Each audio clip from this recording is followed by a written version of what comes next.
27ویں آئینی ترمیم پر پارلیمان کی قائمہ کمیٹی برائے قانون و انصاف کا اجلاس شروع ہو گیا۔ مجوزہ شقوں کی شقوار منظوری کے بعد بل کمیٹی سے پاس کروایا جائے گا۔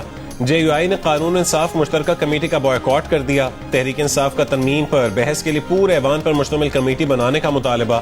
پارلیمانی لیڈر علی ظفر نے کہا ہے کہ ترمیم کا ڈرافٹ ابھی ملا ہے، پڑھے بغیر اس پر بحث نہیں کی جا سکتی۔ سینٹ کی قائمہ کمیٹی کے چیئرمین فاروق ایچ نائک نے میڈیا کو بتایا کہ آئینی ترمیم کے 80% نکات پر مشاورت مکمل ہو چکی، 20% معاملات کو آج مکمل کر لیا جائے گا۔ وفاقی وزیر قانون اعظم نذیر تارڑ کی تمام سیاسی جماعتوں کو قائمہ کمیٹی اجلاس میں شرکت کی دعوت، کہا کہ 100% اتفاق رائے ہونے تک مشاورت جاری رہے گی۔ سینٹ کا اجلاس آج سے پہر 3 بجے ہوگا۔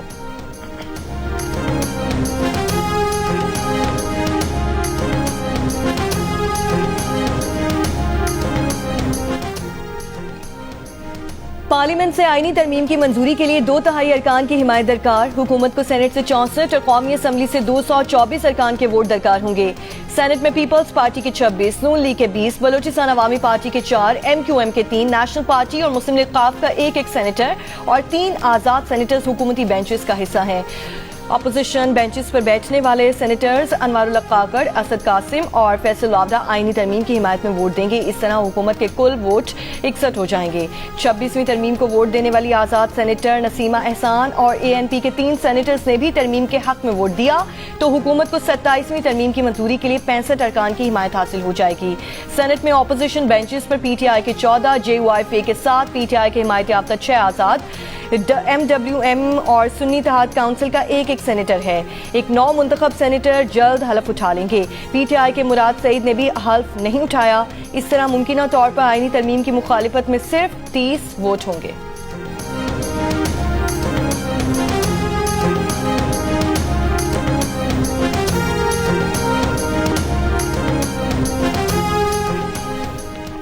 اپوزیشن اتحاد نے مجوزہ 27ویں آئینی ترمیم کے خلاف تحریک چلانے کا اعلان کر دیا۔ تحریک چلانے کا اعلان سربراہ اپوزیشن اتحاد محمود خان اچکزئی اور علامہ راجہ ناصر عباس نے کیا۔ محمود خان اچکزئی نے کہا کہ ان کی جماعت عوام کے پاس جا رہی ہے، تحریک چلانے کے سوا کوئی چارہ نہیں بچا۔ علامہ راجہ ناصر عباس نے کہا کہ پاکستان کے اندر جمہوری ادارے مفلوج کر دیے گئے ہیں۔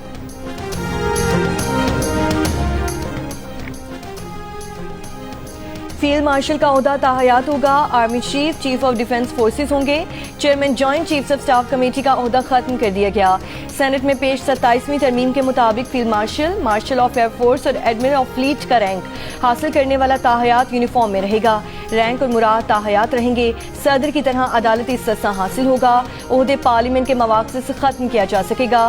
کوئی فرد واحد فیلڈ مارشل کا ٹائٹل واپس نہیں لے سکے گا۔ مجوزہ ترمیم کے مسودے کے مطابق ملک میں وفاقی آئینی عدالت قائم کی جائے گی۔ سپریم کورٹ آئینی عدالت کے فیصلے کی پابند ہوگی۔ ہائی کورٹ کے ججز کے تبادلے کا اختیار جوڈیشل کمیشن کو دیا جائے گا۔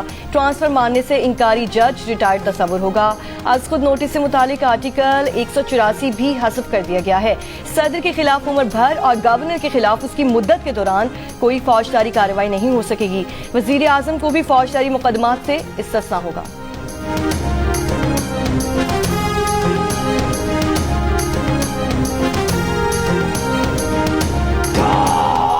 پھر افتخار الدین ممدوح کے گھر خاکساروں کی جہاں پر قائد اعظم نے عیادت کی، وہ یہاں اقبال پر بھی پہنچے۔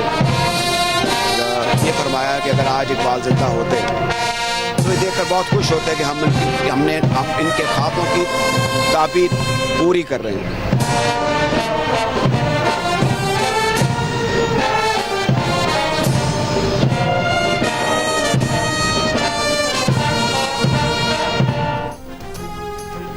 شاعر مشرق علامہ اقبال کا 148واں یوم پیدائش۔ لاہور میں مزار اقبال پر گارڈز کی تبدیلی کی پروقار تقریب۔ پاک بحریہ کے چاق چوبند دستے نے اعزازی گارڈز کے فرائض سنبھال لیے۔ مہمان خصوصی ریئر ایڈمرل سہیل احمد عزمی نے مزار اقبال پر پھول رکھے اور فاتحہ پڑھی۔ محکوم قوموں کو جاگ اٹھنے اور ایک نئی تہذیب تعمیر کرنے کا سبق دینے والے علامہ اقبال کے افکار اور اشعار کو نامور گلوکاروں نے نغموں میں پیش کیا۔ صدر آصف علی زرداری نے کہا ہے کہ علامہ اقبال کا پیغام آج بھی رہنمائی کا سرچشمہ ہے۔ اقبال نے امت مسلمہ کی شناخت، روحانیت اور آزادی پر زور دیا۔ ان کے بتائے اصولوں پر عمل پیرا رہنے کے عزم کی تجدید کرتے ہیں۔ علامہ محمد اقبال کو خراج عقیدت پیش کرتے ہوئے وزیر داخلہ محسن نقوی نے پاکستان اقبال کے خواب کی تعبیر ہے اور اس کی حفاظت ہم سب کی ذمہ داری ہے. ملک کی تعمیر و ترقی کے لیے اقبال کے پیغام کو اپنانا ہے. علامہ محمد اقبال کے یوم پیدائش پر وزیر داخلہ کا خراج عقیدت. وزیر اعلیٰ پنجاب مریم نواز نے پیغام میں کہا علامہ اقبال کے افکار پر عمل پیرا ہونے سے ہی پاکستان ایک اعتدال پسند اور فلاحی ریاست بنے گا. علامہ اقبال نے قوم کی سمت متعین کی اور قائد اعظم قافلے کو منزل کی طرف لے کر چلے گئے.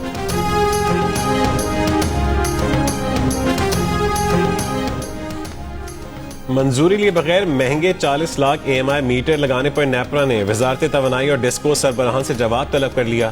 ذرائع نیپرا کے مطابق بجلی تقسیم کار کمپنیوں نے ریگولیٹر کی لازمی منظوری کے عمل کو نظر انداز کیا. ڈسکوز نے خود ہی نارمل میٹر کی قیمت 5,000، اے ایم آئی میٹر کی 20,000 روپے مقرر کی. وزارت توانائی نے بڑے پیمانے پر اے ایم آئی میٹرز کی تنصیب شروع کی.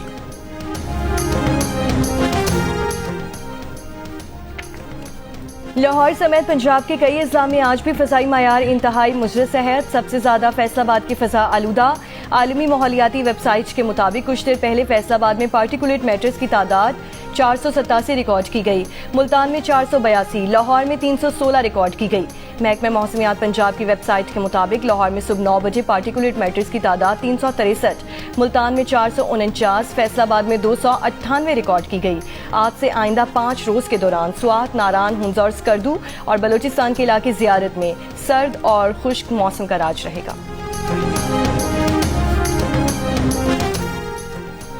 وزیر اعظم شہباز شریف اور ترکی کے صدر رجب طیب اردوان کے درمیان ملاقات میں فیلڈ مارشل عاصم منیر اور آذربائیجان کے صدر بھی موجود تھے. ملاقات میں پاکستان اور ترکی کے درمیان دو طرفہ تعلقات کے تمام پہلوؤں کا جائزہ لیا گیا.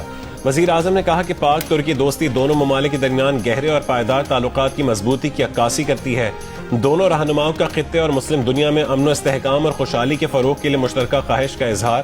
ملاقات میں ترکی کے ایک وزارتی وفد کا جلد پاکستان کا دورہ کرنے پر بھی اتفاق.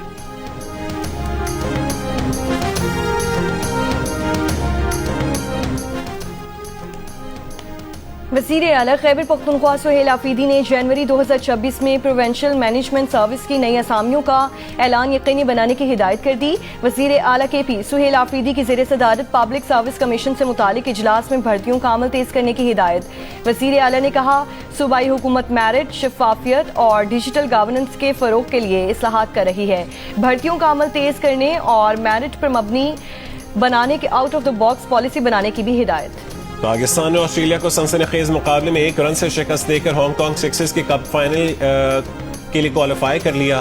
فیصلہ کن مارکے میں اس کا مقابلہ کویت سے ہوگا جس نے انگلینڈ کو 37 رن سے ہرایا. ایونٹ کے میچز جیو سپر اور ڈیجیٹل پلیٹ فارم مائیکو پر براہ راست نشر کیے جا رہے ہیں.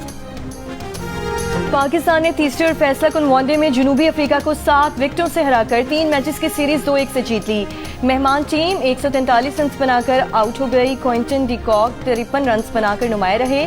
پاکستان نے ہدف 26ویں اوور میں حاصل کر لیا. سائم ایوب نے 77 رن کی اننگز کھیلی. محمد رضوان 32 رن بنا کر ناٹ آؤٹ رہے. بابر اعظم 27 رن بنا کر آؤٹ ہوئے. بابر اعظم نے انٹرنیشنل کرکٹ میں 15,000 رن مکمل کر لیے. جنوبی افریقہ کے خلاف تیسرے ایک روزہ میچ میں پاکستانی بولرز کی شاندار بولنگ. اوپنرز ڈی کوک اور یوہان پر بہتر رن کی شراکت کے بعد مزید کسی حریف بیٹر کو ٹکنے نہیں دیا.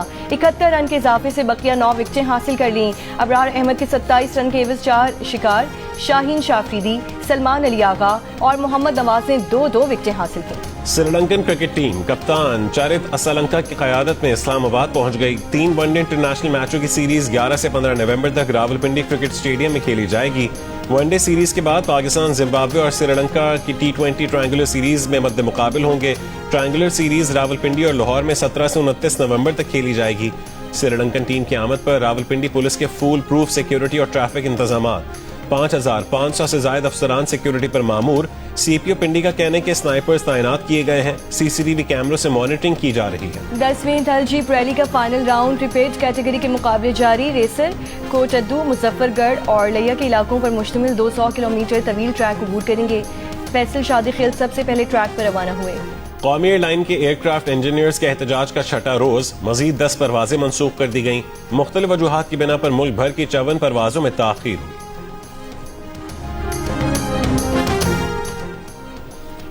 ہنگو میں پولیس اور دہشت گردوں میں فائرنگ کا تبادلہ. ایک دہشت گرد ہلاک، کلشنکوف دستی بام اور بارودی مواد برآمد. کوئٹہ سے آج پشاور کے لیے جعفر ایکسپریس منسوخ کر دی گئی. ریلوے حکام کے مطابق تکنیکی وجوہات کی بنیاد پر جعفر ایکسپریس 12 اور 13 نومبر کے لیے منسوخ کی گئی. گزشتہ روز کراچی سے بولان میل کی روانگی بھی منسوخ کر دی گئی تھی. جنگ بندی کے باوجود غزہ پر اسرائیلی حملے بند نہ ہوئے. 8 اکتوبر سے اب تک شہید ہونے والوں کی تعداد 69,000 سے اوپر چلی گئی. ملبے میں دبی لاشوں کی تلاش کا عمل جاری. اسرائیل نے مزید 15 فلسطینی قیدیوں کی میتیں فلسطینی حکام کے حوالے کر دیں. حماس نے ایک اور یرغمالی کی لاش اسرائیل کے حوالے کی. غزہ میں رہ جانے والے یرغمالیوں کی لاشوں کی تعداد 5 رہ گئی. لبنان پر بھی اسرائیل کے حملے جاری. 3 افراد شہید. شامی صدر احمد الشرع تاریخی سرکاری دورے پر امریکہ پہنچ گئے. وائٹ ہاؤس میں امریکی صدر ڈونلڈ ٹرمپ سے ملاقات کریں گے. یہ کسی بھی شامی صدر کا امریکہ کا پہلا دورہ ہے. امریکہ آمد کے بعد شامی صدر نے امریکی سینٹ کام کے کمانڈر بریڈ کوپر کے ساتھ باسکٹ بال بھی کھیلی. احمد الشرع 20 سال پہلے عراق میں امریکی فوج کی قید میں رہے. 11 مہینے پہلے تک ان کے سر پر $10 ملین کا انعام تھا.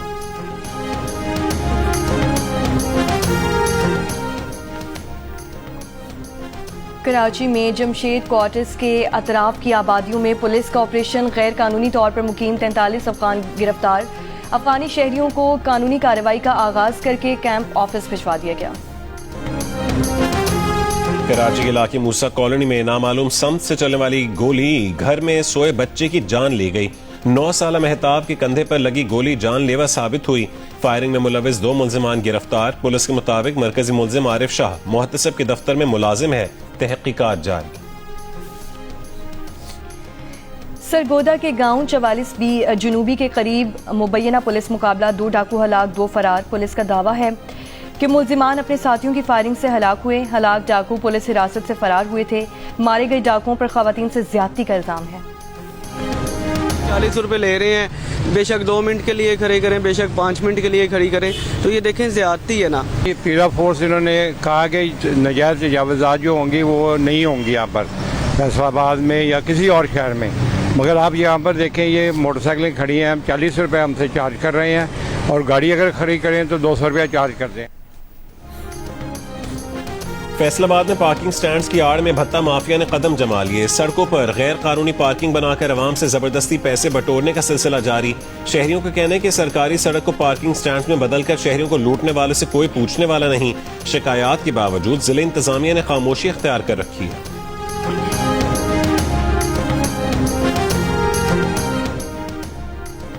آئرلینڈ کی فٹ بال ایسوسی ایشن نے اسرائیل کے خلاف پابندی کی قرارداد منظور کر لی. یویفا سے اسرائیل فٹ بال ٹیم پر پابندی کا مطالبہ کر دیا. برطانوی میڈیا کے مطابق آئرش فٹ بال ایسوسی ایشن کا کہنا ہے کہ اسرائیل فیفا کی نسلی تعصب برتنے سے متعلق پالیسی کی واضح خلاف ورزی کرتا رہا ہے. اسرائیلی کلبز نے فلسطین فٹ بال ایسوسی ایشن کی اجازت کے بغیر مقبوضہ فلسطینی علاقے میں فٹ بال کھیلی. آئرش فٹ بال ایسوسی ایشن نے اقوام متحدہ کی تحقیقاتی کمیشن کی رپورٹ کا حوالہ دیتے ہوئے پابندی کا مطالبہ کیا. اقوام متحدہ کی تحقیقاتی کمیشن کی رپورٹ میں اسرائیل کو غزہ میں نسل کشی کا مرتکب قرار دیا ہے. لاہور قلندرز پی ایم یوتھ پروگرام کے تحت کرکٹ ڈیولپمنٹ پلان میں ٹرائلز کے بعد صوبائی لیول پر ٹورنامنٹس کا مرحلہ جاری. کراچی میں سندھ کے منتخب پلیئرز کے درمیان ایونٹ مکمل ہو گیا. ٹورنامنٹ کے بہترین پلیئرز کو نیشنل لیگ کے لیے منتخب کیا جائے گا. پاکستان ایمبیسی کالج بیجنگ میں ثقافتی میلے کا اہتمام. پاکستان اور چین سمیت 50 ممالک کے میوزک، آرٹ اور کھانوں کا انتظام. کئی ممالک کے سفارتکاروں اور طلباء کی شرکت.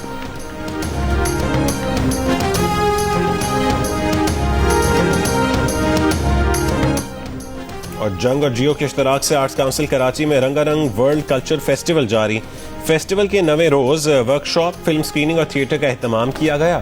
پاکستانی پینٹرز کے فن پارے بھی غیر ملکی فنکاروں کی توجہ کا مرکز بنے رہے. برطانیہ، جرمنی، چین، فن لینڈ اور ہنگری سمیت مختلف ملکوں سے آئے فنکاروں نے فن پاروں میں خوب دلچسپی کا اظہار کیا.